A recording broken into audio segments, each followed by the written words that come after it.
Hello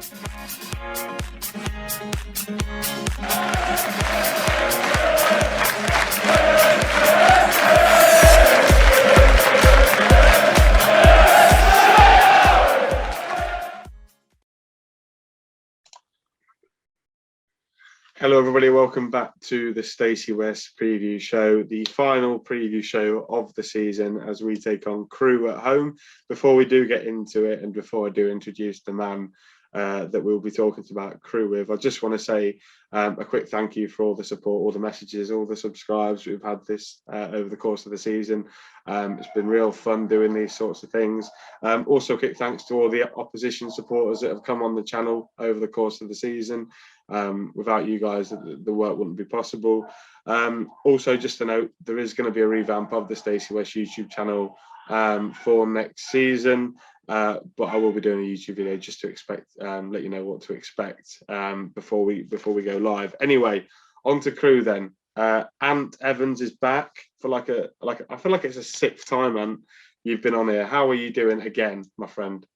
I'm doing really well, Jake, and I'm looking forward to Saturday. I was just thinking, actually, is it fifth or sixth time, whatever it is, on there? I'm still waiting for me match ball that you promised me from last time, my friend. But I'm really well, and I'm really looking forward to Saturday as well. Oh, I can replace it with a pint on Saturday, as I can't afford a match ball. 2 pints, my friend. If it's 6 times. Right, we'll move on to the football, which you probably don't want to do. Now, I would be addressing it. It's been a bit of a bad season for you guys at Crewe, to put it politely. Don't want to swear too much. Still want to get monetised. Just what's gone on? It feels like an absolute whimper you're going out with at the moment. Well, you know what it's been like selling your 2 best players. So obviously, you guys yourselves obviously have been disappointed. You've not really been in relegation trouble, have you? But obviously, you've been at the bottom end of mid-table. Whereas I think obviously, off the back of last season, obviously Mike Clapperton obviously having pretty much 2 windows, no full windows. You probably thought that you'd be, fighting for the playoffs maybe. And I think that's where I had you guys. So then to be where you are is disappointing. And the main reason what I think, obviously, the outside looking in is obviously you've had your 2 of your best players have gone into the championship, haven't they? And you've not been able to replace them. We've had 6 of our star talents gone to championship clubs, and we've not been able to replace them. We've literally had the whole spine, heart, soul ripped out of our team. Crewe Academy lads through and through, who rightfully deserve to be playing at championship level, but we've talk about drop-offs. We've gone from Harry Pickering, who was obviously, pushing for, the playoffs with Blackburn. I think they still might go to it, and we replaced him with Callum McFadden. He's now playing non-league football with Wrexham. So I don't. In terms of actually summing it up and the thoughts of a downgrade, you've seen what it's like when you lose the 2 key players. We've had 6, and that pretty much explains why we are bottom of the table by some distance. And looking ahead then potentially a little bit, I'm sure we'll do it later also, it feels like there's like bleak times ahead at Gresty Road. We've get everything that's gone on off the pitch as well as on the pitch. It just feels that you guys might end up struggling next season, because you watch the top end of League 2, and it's very good compared to what you guys are going into. It's a whole different division from when you came out of it 2.5 years ago, 3 years ago. I was very concerned, especially when Dave Artell was in charge, that we might do a double dip.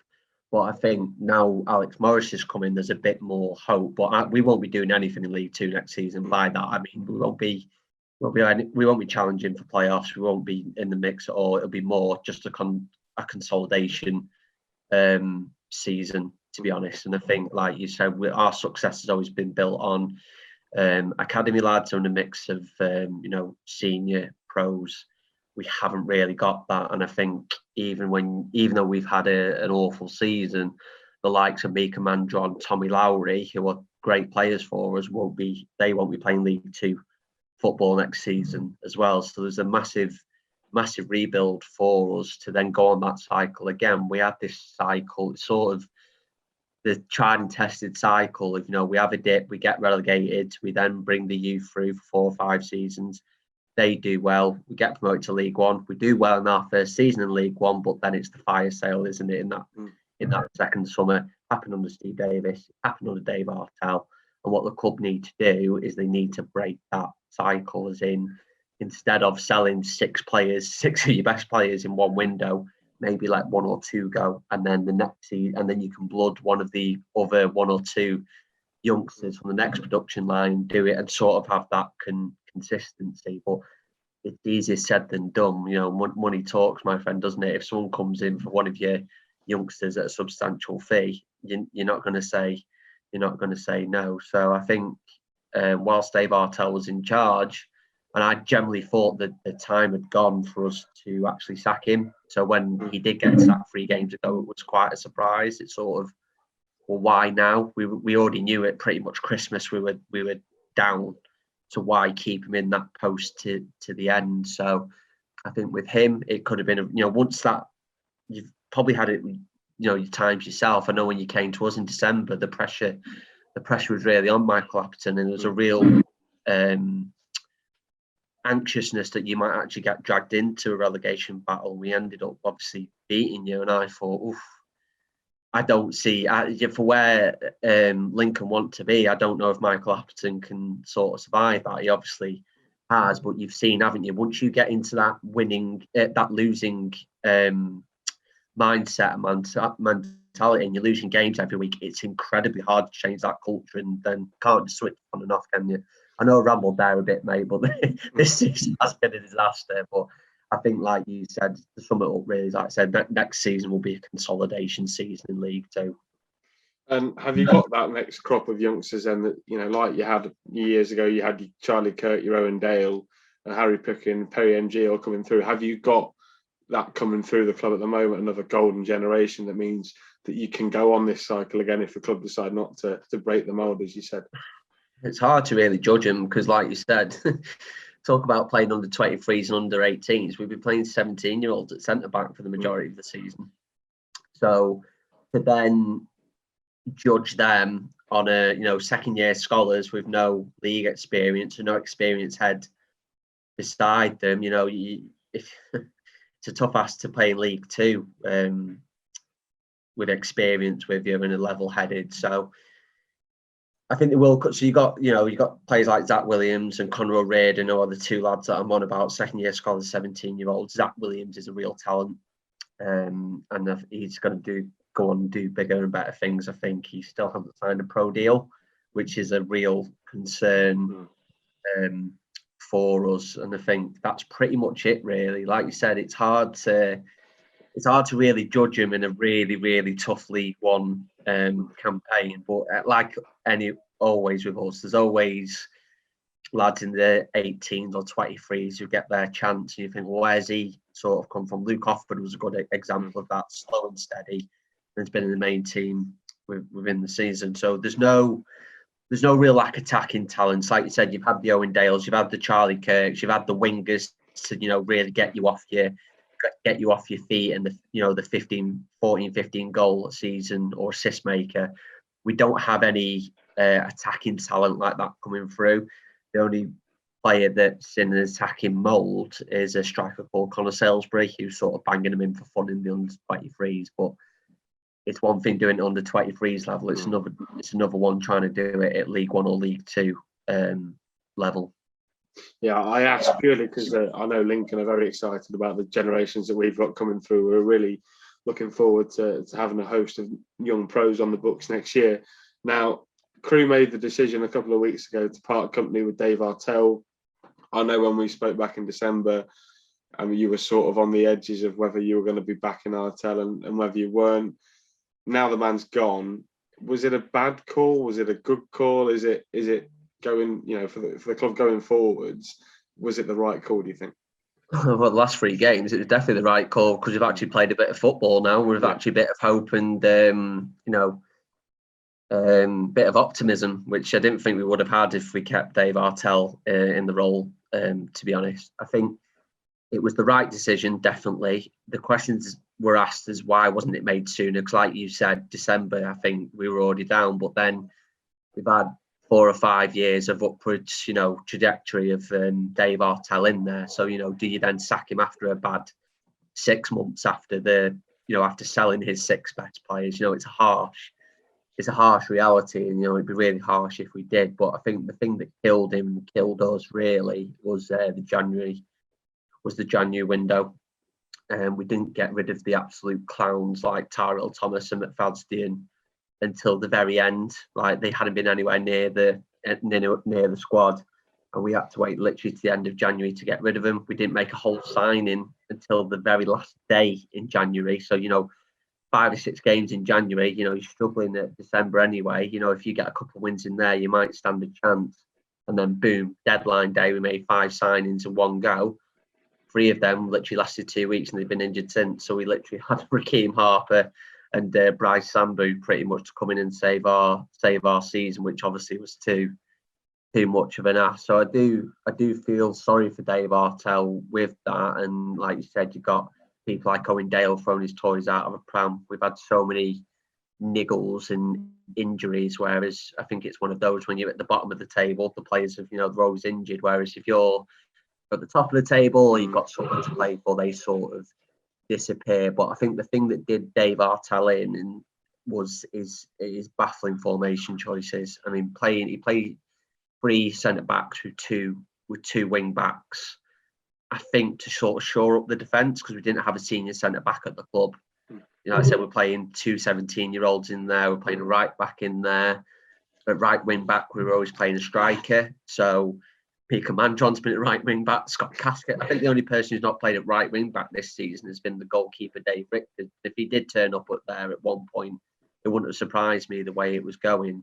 And it worked well once against Charlton, where we beat them 2-1. And Charlton weren't there, but I think they had the arrogance that they could turn up and beat us that day. And we played well, but I think it was more their arrogance playing that 5 in the back system. And then he stuck with it, and we were getting beat and battered every week. We weren't even keeping the ball, we weren't even attacking. It was just baffling why he persisted with it. And I think that was probably his main downfall. And I think a lot of the strikers, such as Scott Casket and stuff, sort of went against Dave Artell in the end and lost the dressing room. You brought in an out-and-out striker to then play a defensive position at right wing back, and then, like you said, you're playing 3 centre halves when we've not got a senior one at the club. It was baffling. And I think if you look at the League One table, literally, if we got 3 or 4 more wins, I know it's easier to say that. What I'm saying is there isn't like a high points total to survive in League One this season. So I think if you put any sort of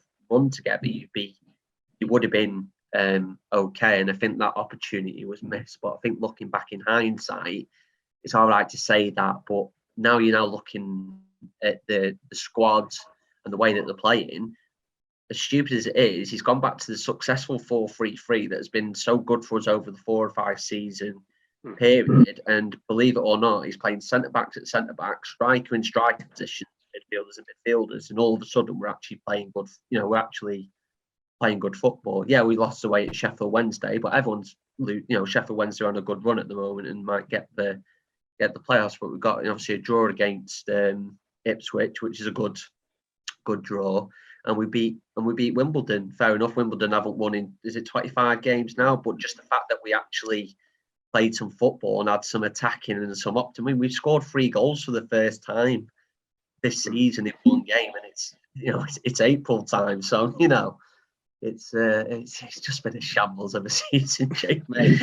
I think, like you said, if you guys obviously at Lincoln are disappointed with your season, I'm sure my tales of woe at Crewe Alex this season will probably make you feel a little bit better. Yeah, well, just watching the Wimbledon highlights, I think they probably gave you a couple of goals as well as you just scoring the 3 goals. You mentioned it there. Are you surprised how bad it is down the bottom end of League One this season? Because you've got Fleetwood that could lose on Saturday and stay up on 40 points, whereas I think it was a couple of years ago, the year we got promoted out of League Two, Plymouth went down with 50. So the quality of League One at the bottom end is dire, isn't it? So usually when you go into League One, you would say 50 points is the barometer. And then, like you said, if staying up on 40 points, it just shows you. I think the thing is with League One now, there's such a gulf between the top teams and the bottom teams. You know, you look at the teams at the top. You know, you got Sunderland, Wigan, Rotherham, Plymouth, all those teams, and then compare the size of those clubs and the budget to those guys that are in the bottom. It's no surprise that they're in there. It's just no one really seemed to want to get out of it. It's like the top 4 race of the Premier League, isn't it? It's sort of not the best team's going to get that position. It's sort of the least worst out of them. And I think for Wimbledon not to win 25 games is just crazy. Gillingham, obviously, at least they've given themselves a fighting chance of where they were under Neil, when Neil Harris took over. Fleetwood just implode, but that's saying they beat us twice this season. So what does that say about us? But it's just crazy, like no one's been able to really pull themselves away from it. I think Morecambe have only really got a chance because obviously they've got Carl Stockton banging in the goals left, right and centre. And I just want to say he got absolutely robbed for goal of the season and being in the League One team of the season as well. But yeah, I think us and Doncaster have just been sort of, in a way, you can just, the sort of joy in relegation that there's no sort of hope in there. There's no sort of anxiety. You've got those guys going into that there where we can just sit back and go, yeah, we'll League 2 next season, lads. It's absolutely fine. You go and fight out. But like you said, the points tally doesn't lie, does it? At the bottom of that, where, like you said, 10 points less usual in keeping you up shows what the bottom of the League One in terms of quality is like.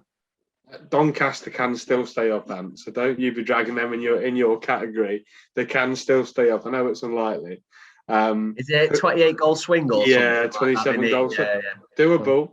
Who are you backing to stay up? I think it's looking a bit like a straight shootout between Gillingham and Fleetwood at the moment. Who would you back to stay up? Out of those two, I'd probably back. What was the two options again, mate? So in my mind, you've got Gillingham and Fleetwood both on 40 points. Fleetwood are above. Concede, so Fleetwood are just one of those teams, aren't they? Where it's I'll score, you score 4, we'll score 5. Just defensively, it just seem to implode. Whereas Gillingham are more, harder to beat, aren't they? The more tough, they've got that more steel, especially under Neil Harris. So if I had to bet my house on it, I'd probably put it under Gillingham. Crikey, that'll be interesting to see how that goes on Saturday. Now this might be difficult for you, Ant, but I'm going to ask you for your highlight of the season. And if you say it's the 2-0 win over us, I'm ending the video right now. Our highlight of the season was probably Morecambe away 2-1. Good answer. It's the first time we probably came back.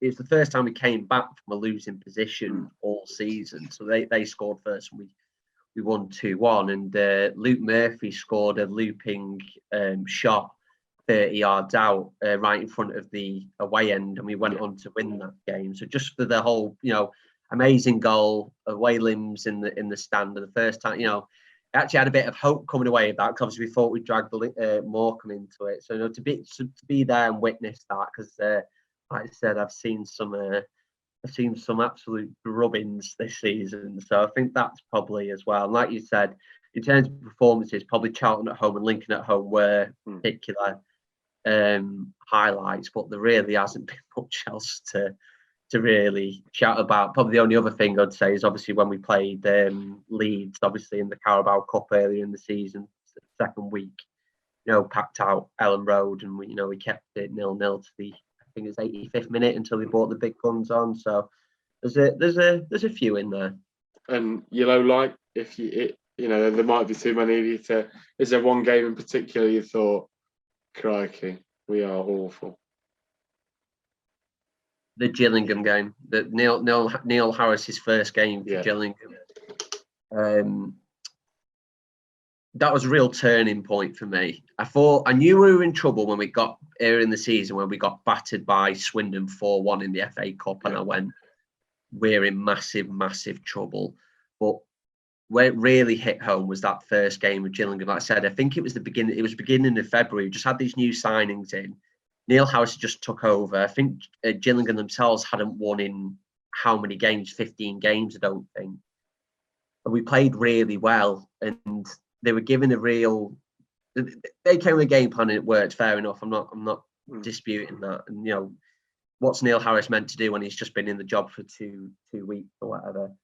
They got given a dubious penalty, which wasn't a penalty. We played well, but you know, they got the win 1-0, fair enough to him, and they went on that run then pretty much. I think they got 12 points or whatever, and like a mini run. We went the complete opposite. I think we lost 7 in a row after that, and I think that was just the, you know, February and March was really tough. You know, we played pretty much the top 6 after that as well. So that Gillingham game was a real game to sort of get us out to go on that run. It just went the polar opposite, mate. Honestly, it was shocking. So I think that was probably the real the low light for me. And along with the rest of the awards, who's your Crewe player of the season? Who stood out for you more than anybody else? Chris Long is probably the only one during that time where we're playing 5 at the back who could actually make a moment out of nothing. You know, he doesn't really do tap-ins. It's always, you know, worldy goals. So he's always running, always had endeavour, and it wasn't a surprise when he picked up player of the season. I'm just happy that he's signed a 2-year deal and not a 1-year deal. So we've actually got him going into next season. We'll go on to the Ipswich game then. Obviously, you got a point against a team that spent probably 5 or 6 times what your budget is worth in the summer. Just talk to me about it. It must have been great to get a result against a side, even though you both knew your fate and that you're both probably on the beach a little bit. But, you know, good result against Ipswich because they've beaten sides much better than yourself this season. I mean, us. No, it's fine. Look, the table doesn't lie, mate. I'm not offended at all. Like you said, Ipswich probably thought coming to us that they'd beat us as well. And I think if we were under Dave Artell, we would have lost that game. You know, while we've been in League One, Ipswich have always seemed to nick a 1-0 and beat us. You know, I think we've played really well and deserved the win on a few of them, but they seem to have nicked it. And Tommy Lowry scored an absolute screamer from 30 yards, and that's probably his last. It's definitely his last home game for us, and probably last goal as well. And what a way to sort of go out. And like you said, you go up against Ipswich with their fan base and obviously their budget. You know, we took it to them. You know, it could have easily have gone either way. And like you said, it just gives us that little bit of hope and optimism going into next season. And one game that certainly did give you hope and optimism going into next season was the 2-0 home win against Lincoln back in December. Probably one of our lowlights of the season, given the highlight and the table. Just talk to us about that game. What were your thoughts on Lincoln that night? Did you think it was a fair result, etc., etc.? Considering some of the dross I've seen this season from us, that probably was one of our better performances. So I wouldn't put it against us to win. I think a lot of clubs obviously come with the arrogance that they were going to win. I'm not saying Lincoln did that. I'm just saying a lot of teams come in and say, right, it's a foregone conclusion. Like I said, we're bottom of the league. You probably thought we were going to win. So when you subvert that expectation, there's a lot of furore. Michael Apton at the time, because I think you would either, I don't know if you actually have been in the relegation zone this season, but you were, I think after that game you were. And I think you were on a bad run towards that. And I thought Michael Apton was under real pressure. I'm surprised that he survived it, just from the overall, obviously, yourself under the Cowleys obviously had that, what we had. I'm not comparing what I'm saying. You had that trajectory, didn't you, of always going up. And once again, Lincoln probably thought they were going to be fighting for the playoffs. So then to have a regression under that, led by Michael Apton, I wasn't surprised. And like you said, just the overall performance, you could tell that you were nervous. You could tell, the confidence was low, because I've seen it obviously from the other side. You can tell when players are nervous. You can tell when they're low. And I just think, like you said, you could have scored. I'm not saying that you could have scored yourself and easily won the game. I'm not saying that. I just think there was pressure on Lincoln that day, and it told, and we sort of took advantage of that. Did you think it was a fair result? I think it was 2 penalties in about 30 seconds, wasn't it, that settled it.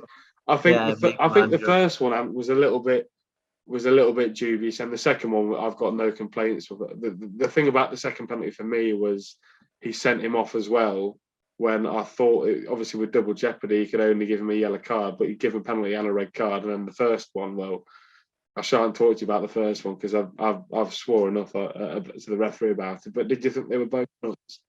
Yeah, like you said, I think the bias of the first one, you'd say it was, but I think, like you said, the officiating at this level, we could do a whole podcast on that. We haven't had luck like that. I know it's obviously you've seen it from a Lincoln lens, but for us, we haven't had anything like that this season. So I'll take that. I think the penalties were clearly converted, and I think like you said, I was quite surprised that he sent him off and a penalty as well. I don't think you would have seen that in a higher league, but for where we were, mate, I would have taken anything. Just that little crumb of celebration and that win. But like you said, you could have took chances yourself against. We're bottom of the league on a losing run. You could have capitalised. It's one of those, isn't it? You could have easily capitalised on that, and I think if you get one, that would have then just you could see the confident. There's been a lot of times this season where we've always conceded the first goal, and you can just see the sort of confidence drain out of the players. So you might get your own back on Saturday. Like I said, if it's dubious, you might have a flip side the other way around this on Saturday. Clearly, we just felt sorry for you for beating you 3 times last season. Not to bring it up. Yeah, we rode one, weren't we? Yeah, bloody hell, 3 times. That's the thing, though. So if you've got that and you're in the playoffs last season, and then you then coming to us with that. That's what I'm saying about subverting the expectations all the time. You probably thought you could come up and beat us, that day. I thought you were going to beat us that day, to be honest, as well. So, we were definitely due one. Then if beating us 3 times last season, you've got to give us at least one. And what are we expecting then on Saturday? Obviously, it's a game where it means nothing in terms of you're relegated and our place in the division is already confirmed for next season. Are you thinking this might be another chance for the new manager to sort of use it as another final pre-season game before making his selections of who stays, who goes over the window? Yeah, I think, like you said, so this will be his 4th game in charge for Alex Morris and Lee Bell, so Alex Morris was the under-23s manager, Lee Bell's the under-18s, and like we do with our academy lads, we also like to give our coaches the opportunity as well. So obviously what happened on, Dave Artell was under-23s manager under Steve Davis. Steve Davis left and Dave Artell obviously took over. And it has been obviously, the longest probably interview process for Alex Morris, but we are seeing results. If we get beat on Saturday, what we would have seen is, more effort, endeavour, actually a bit more football. So like you said, there's no pressure on either team. So in that way, the shackles are off, aren't they? You're probably on the beach, it'll probably turn into more games. Like I said, there's no pressure on either fan. You've got your little festival going on Saturday. So I'm really looking forward to it. Real carnival atmosphere. Whatever happens. And I'm hoping with that, sun shining, it'll be a decent game of football, like a 3-3 or 4-4. Just go hell for leather and just do whatever. But I think Alex Morris really wants the job, and it's his job to lose, if that makes sense. And I think over the last 3 games, you've seen a night and day in terms of endeavour, effort, performance, playing players in the right position, in the right formation. Who would have thought that gives you good results? So from that perspective, it'll be obviously geeing the players up, getting them motivated to actually give it a go. And a score prediction, just to warn you also, the rest of the bottom 3 have come to Central Bank and all won this season. So if that plays into your mind at all. We've broken so many records for so many different teams this season. So I'm really annoyed that you've told me that now, because we'll probably, if you're saying that the other bottom 3 haven't done it, we'll be the one that you'll beat. But I reckon 3-3, mate. Why not? loads of goals and beer in the sunshine at carnival atmosphere. Make it a good game. You don't want like a 0-0 or anything like that, do you? You want to see some goals. Well, I want to win so we can finish in 17th and have a nosebleed. Thanks for coming on, Anne. Massively appreciated. Do you want to plug your Twitter and anything that you do whilst you got the opportunity? Yeah, so I just do my ramblings on Twitter, and Evans88 as controversial and loved and hated in equal measure, especially with my fan base. But I do obviously try and be subjective, and obviously be tweeting a lot about the playoffs. I think in League Two, I'm hoping they'll absolutely bottle it and don't get automatic promotion. I want them to get the playoffs, go to Wembley and bottle it at Wembley. I need Northampton to beat them to the punch, and I'm sure you're looking forward to Forest Green and Exeter joining in League One next season. What I will say is, if you are going to Forest Green away, enjoy, because it is an absolute shocker. It is an absolute shocker. Even to get to it as well is an absolute shocker. So yeah, have fun with that one, guys. And yeah, like I said, it is obviously a shame that we won't be able to converse, obviously, on the podcast for next season because we're a shambles. But yeah, I wish obviously all your followers all the best for next season. I'm sure we'll be in touch. Yeah, absolutely. That Wembley story reminds me of too many painful memories, so we're going to end it there. Awkward. Anyway, yeah, massively appreciate it. And go over and give this guy some love on Twitter. He's fantastic, and we've loved having him on the podcast. This season, unfortunately, we won't get to see him next year unless we get each other in the cup. So there's always fingers crossed. But thank you, Alex, for coming on. Massively appreciated again, mate. I'll see you on Saturday. Thank you, everyone, for watching. We are trying to get to 500 subs by the end of the Crewe game. So you've got, if 40 of you who haven't clicked that red button could click it so that we could get there by the end of the week, that would be fantastic. Like, comment, subscribe. Come and follow me on Twitter. It'll all be in the link in the description. But yeah, thank you for watching, and we will see you next season in League One.